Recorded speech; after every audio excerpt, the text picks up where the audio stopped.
Reply by the Deputy CM. అధ్యక్ష, ఇందిరమ్మ రాజ్యం వచ్చింది, ప్రజాప్రభుత్వం ఏర్పడింది.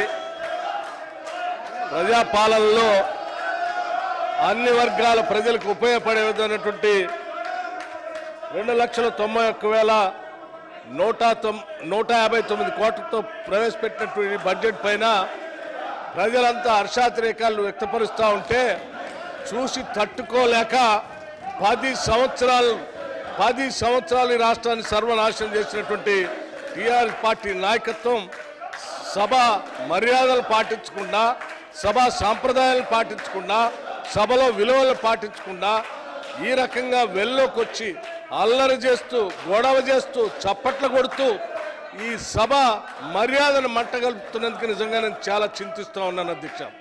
గత 10 ఏళ్ళు అటు సిఎల్పి లీడర్గా, ఎల్ఓపిగా నేను అవతలే కూర్చొని ఉన్నాను.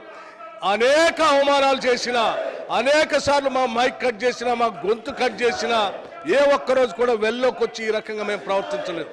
ఇది ఎందుకు ఈ రకంగా ప్రవర్తిస్తున్నారో ప్రజా వ్యతిరేకంగా తయారైనటువంటి బీఆర్ఎస్ పార్టీ నాయకత్వానికి నేను మరొకసారి విజ్ఞప్తి చేస్తా ఉన్నాను. దయచేసి మీరు కూర్చోండి, చాలా విషయాలు చెప్పాలి. దయచేసి పోయి కూర్చోవాల్సింది విజ్ఞప్తి చేస్తా ఉన్నాను. మీరు ఇలాగే చెప్పి అలసిపోయి గొంతు పోతా ఉంది అధ్యక్ష.